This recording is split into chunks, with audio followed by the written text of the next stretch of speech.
আসসালামু আলাইকুম বন্ধুরা, কেমন আছেন?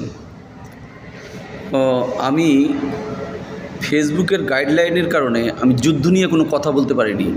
আজকে একটু মনে চাইল, তো বিশ্বের এতগুলো দেশের সাথে ইরান একা যুদ্ধ করছে, তো ইরান কিন্তু জয়ী।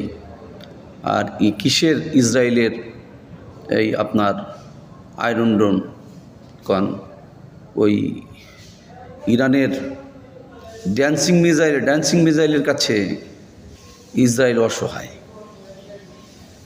ইরান কিন্তু ওই আপনার হরমুজ প্রণালী বন্ধ করে দিয়েই খালি বসে নাই।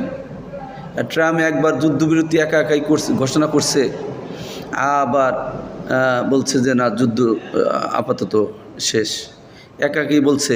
কিন্তু ইরানের পররাষ্ট্রমন্ত্রী বলতেছে আমাদের সাথে তো কোনো আলোচনা হয়নি। কার সাথে আলোচনা করে উনি যুদ্ধবিরতি ঘোষণা করল? এই অবস্থা এই যুদ্ধ সংক্রান্ত ব্যাপারে।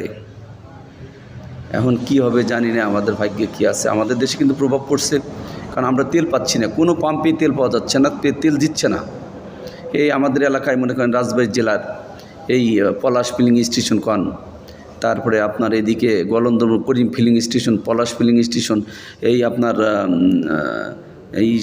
আপনার এই এটা বলে সপ্তমনা ফিলিং স্টেশন, এইভাবে রাজবাড়ী ফিলিং স্টেশন, কোথায় কিন্তু আমরা তেল পাচ্ছি না।